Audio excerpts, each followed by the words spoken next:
जय स्वामीनारायण। श्री स्वामीनारायण गुरुकुल राजकोट संस्थान आयोजित SGIS ऑनलाइन एज्युकेशन में आपનું स्वागत है। मारू नाम काकलोतर संजय एच है। हूँ इंग्लिश विषय भणाવું છું। આજે હું તમને इंग्लिश विषय में यूनिट 4 वंडरफुल क्रिएशन विषय माहिती आपीश। આપણે 10મા ધોરણમાં આ પાઠ ખૂબ જ મહત્વનો છે। આ પાઠમાંથી આપણે આન્સર ક્વેશ્ચન, શોર્ટ નોટ અને નિબંધ પૂછાય છે। ગયા વર્ષે માર્ચ 2020 માં લેવાયેલી પરીક્ષામાં આ પાઠમાંથી આન્સર ક્વેશ્ચન આવ્યા હતા। હવે આપણે પાઠની શરૂઆત કરીએ તો આ પાઠ છે એ ભગવાને કરેલું મધરનું બેસ્ટ સર્જન વિશે માહિતી આપેલી છે। તો હવે આપણે જોઈએ આ પાઠ unit number 4 a wonderful creation. The good Lord was extremely busy that day. તે દિવસોમાં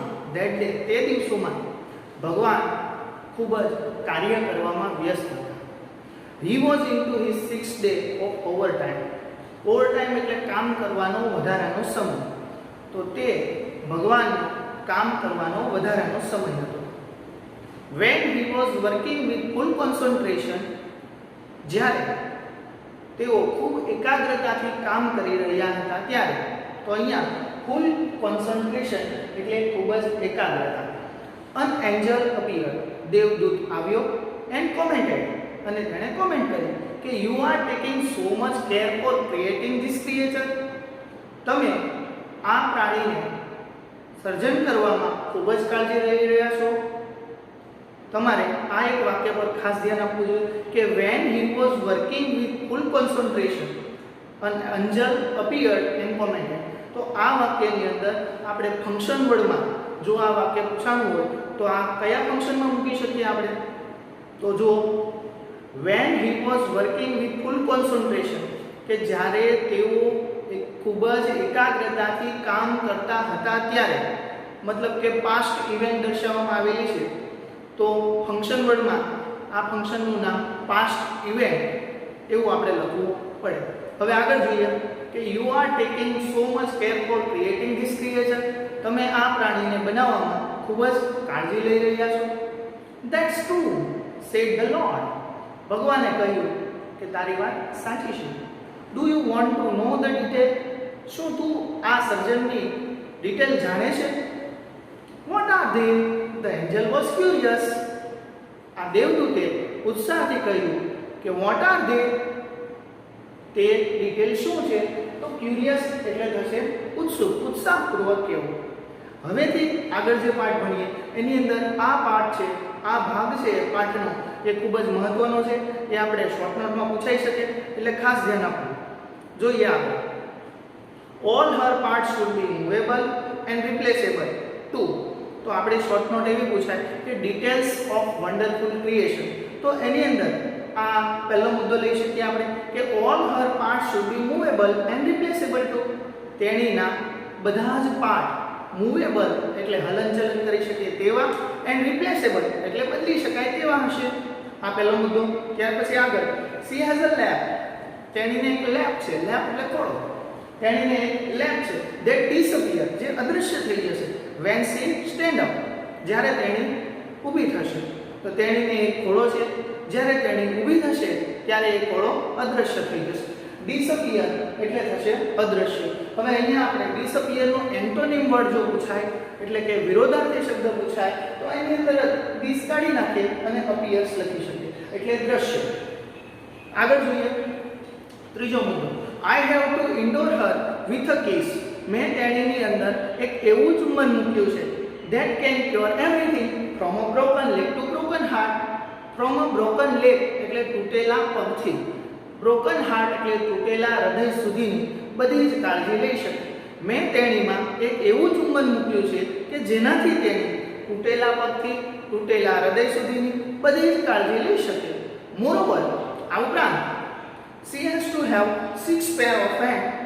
તેણીને હાથોની, હેન્ડ એટલે હાથ, હાથની 6 જોડી હશે। she must be able to run on any food available। જે કોઈ ખોરાક ઉપલબ્ધ હશે, અવેલેબલ હશે તેના પર તેણી જીવન જીવી શકશે। And should have 3 pairs of eye, અને તેની આંખોની 3 જોડી હશે. તો આ જોઈ એક ટૂંકનું આપણે ડિટેલ ઓફ વન્ડરફુલ ક્રિએશન, જે ખૂબ જ અગત્યની છે. હવે આપણે આગળ વધીએ.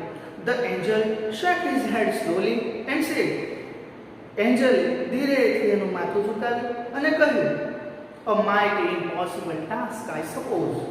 હું ધારું છું કે આ તો એકદમ અશક્ય કાર્ય છે. ઇમ્પોસિબલ, ઇમ્પોસિબલ એટલે થશે અશક્ય, અને એન્ટોનિમ વર્ડ પૂછાય તો પોસિબલ, પોસિબલ એટલે શક્ય. તો દેવદૂતે કહ્યું કે આ તો એકદમ અશક્ય કાર્ય છે. a mighty impossible task I suppose. આ વાક્ય ગ્રામરમાં જોઈએ આપણે તો એ ફંક્શન વર્ડમાં પૂછાય, તો આપણે આની અંદર કયું ફંક્શન લઈ શકીએ? તો સામાન્ય રીતે આપણે જોઈએ તો a mighty impossible task, આ તો અશક્ય કાર્ય છે. માઇટી તો કાર્ય અશક્ય બતાવે, તો શક્યતા બતાવવા માટે આપણે પોસિબિલિટી ફંક્શનનો ઉપયોગ કરીએ છીએ. તો આની અંદર મેકિંગ પોસિબિલિટી આવે. હવે આગળ જોઈએ. 6 pair of hand, હાથની 6 જોડી. નો વે, શક્ય નથી.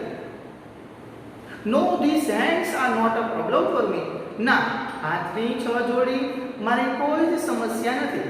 તો આ વાક્ય ભગવાન બોલે છે. It is 3 pairs of eye that mother have to have. The Lord looked puzzled. ભગવાન મૂંઝાયેલા દેખાયેલા. puzzled એટલે confuse, મૂંઝાયેલા. It is 3 pairs of eye that mother have to have. માતાને આંખોની 3 જોડી હોવી જ જોઈએ. have to have ફરજિયાતપણું દર્શાવવા માટે વપરાય છે. મધરને આંખોની 3 જોડી હોવી જ જોઈએ, એટલા માટે ભગવાન મૂંઝાયેલા દેખાય. હવે આની અંદર ક્વેશ્ચન પણ આવો પૂછી શકાય કે God created 3 pairs of eyes. God created 3 pairs of eyes. તો એની અંદર આપણે 3 pairs, 3 આંખોનું વર્ણન કરવું પડે. આગળ વધીએ આપણે. So you are creating a standard model of mother. તો શું ભગવાન તમે મધરની ઉત્તમ પ્રકારનું મોડલ બનાવો છો? બટ 3 pairs of eye, પણ આંખોની 3 જોડી. What for? શેના માટે? The angel got interest. એન્જલને તો રસ પડ્યો. એન્જલને એ બાબતે, ભગવાનની ડિટેલ બાબતે રસ પડ્યો. તો આપણે આગળ આવી ગયા પ્રમાણે ભગવાનની કરેલી 3 આંખોનું સર્જન એ આપણે શોર્ટ નોટમાં પણ આવી શકે. તો શોર્ટ નોટની અંદર આગળ વધી હવે કે આંખોની 3 જોડી શા માટે? તો પહેલી જોડી અથવા એનું કાર્ય શું? તો આંખોની પહેલી જોડીનું કાર્ય, 1 pair that see her children through closed door. પહેલી આંખની જોડી વડે મધર તેના બાળકને બંધ દરવાજે જોઈ શકે. તો આ પહેલી જોડીનું કાર્ય છે. another pair, બીજી જોડી વડે to look at the children and say I understand and I love you without uttering a word. તો બીજી આંખની જોડી વડે, another pair એટલે બીજી આંખની જોડી વડે look at the children, બાળકની સામે જોઈને તેને જણાવે કે I understand, હું તને સમજી શકું છું, and I love you.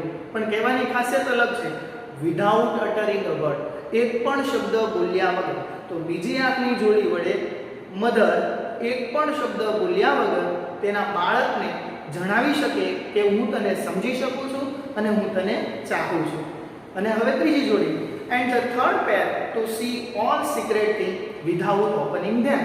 અને ત્રીજી આંખની જોડી વડે તેના બાળકના બધી જ સિક્રેટ વાત, બધી જ રહસ્યમય વાત તેને પૂછ્યા વગર જાણી શકે. તો આ શોર્ટ નોટના મુદ્દા છે અને યાદ રાખવા પડે. હવે આગળ વધીએ. લોર્ડ રિક્વેસ્ટ એન્જલ, એન્જલે રિક્વેસ્ટ કરી, લોર્ડ ભગવાન, please go to bed, do not take so much trouble in a single day.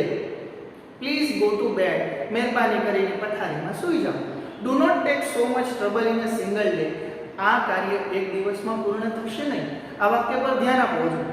Please go to bed, do not take so much trouble in a single day. તો આ વાક્યની અંદર એક function આવેલું છે.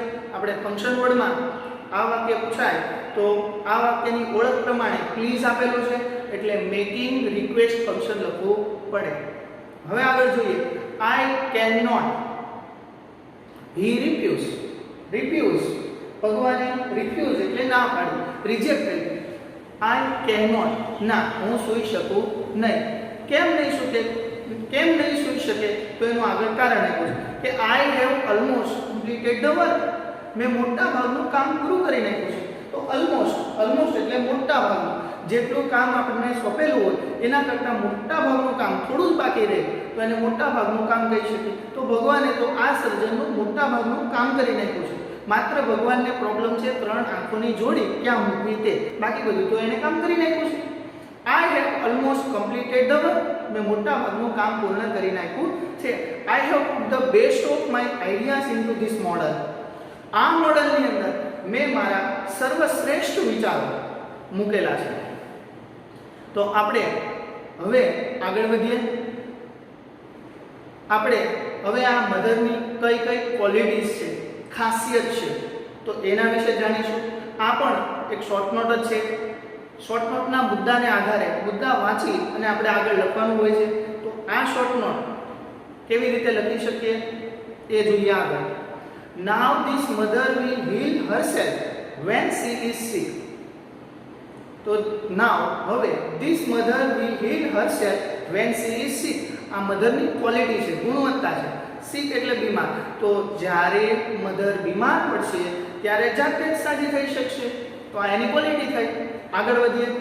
She would be able to feed a family of 6 members only a half kilo of cabbage. Half kilo of cabbage એટલે અડધો kilo કોબીજની અંદર તેણી કુટુંબના 6 સભ્યોને ખવડાવી શકશે. આપણે ક્વોલિટી થાય. હવે આગળ વધીએ. And she would manage a child's bath, play, study, food and sleep. પણ કેવી રીતે? તો કે વિધાઉટ ગેટિંગ ઇરિટેડ.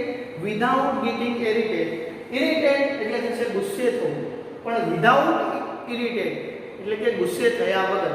તો આ મધર છે એ ગુસ્સે થયા વગર બાળકને bath, play, study, food and sleep નવડાવી શકશે, રમાડી શકશે, ભણાવી શકશે, ખવડાવી શકશે અને સુવડાવી શકશે. આગળ વધીએ. તો આ હતી એની ક્વોલિટીઝ. આપણે જ્યારે ક્વોલિટીઝ મુદ્દાની અંદર આપેલી હોય ત્યારે એ પ્રમાણે લખવું પડે. હવે જોઈએ આગળ. The Angel vent round the model of the mother very slowly. એકદમ ધીમેથી આ એન્જલ છે એ મધરના મોડલની ચારે બાજુ ફરે છે. હવે આગળ. હી ટચ ઇટ એન્ડ સેડ. તેણે તેનો સ્પર્શ કર્યો એટલે મોડલનો સ્પર્શ કર્યો જે ભગવાને સર્જન કર્યું હતું. It is too soft. આ તો એકદમ નરમ છે. But very tough said the Lord excited. ભગવાને ઉત્સાહથી કહ્યું પણ આ કાર્ય કરવું ખૂબ જ મુશ્કેલ છે. હવે આગળ. You cannot imagine what this mother can do and endure. You cannot imagine. તું કલ્પના પણ ન કરી શકે. કેવી કલ્પના? તો કે what this mother can do and endure. આ મધર શું કાર્ય કરી શકે અને કેટલું સહન કરી શકે. આ મેન અત્યારે endure સહન કરવું. તો અત્યારના વિદ્યાર્થીઓ અને લોકોમાં જોઈએ તો સહન શક્તિનો અભાવ જોવા મળે. પણ ભગવાને જે આ સર્જન કર્યું છે એની તાકાત, સહનશીલતા અહીંયા બતાવવામાં આવી છે. હંમેશા સાધુ પુરુષ એ સહનશીલ હોય છે.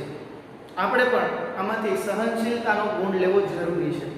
આગળ જોઈએ કે ભગવાને એન્જલને કીધું કે તું કલ્પના પણ નહીં કરી શકે કે આ મધર શું કાર્ય કરી શકે અને કેટલું સહન કરી શકે. Can you think? શું તેની વિચારી શકે? એન્જલે આવો પ્રશ્ન પૂછ્યો.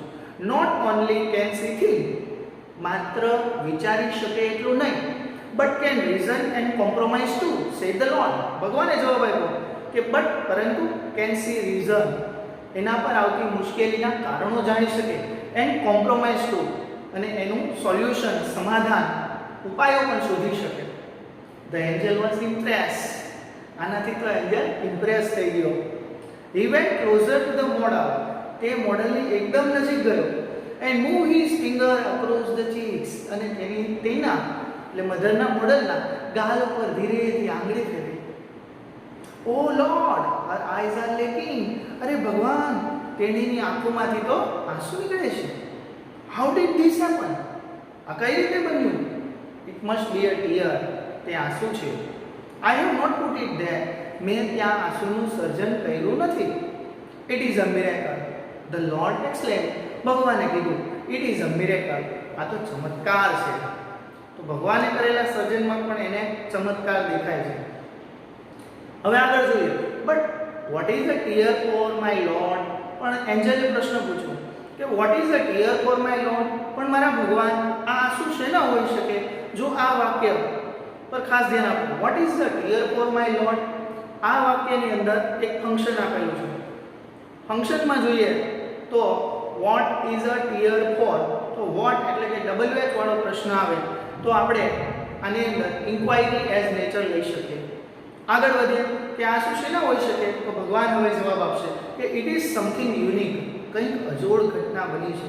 મે be it is for pain, for joy, pride, disappointment and loneliness. The lord explain.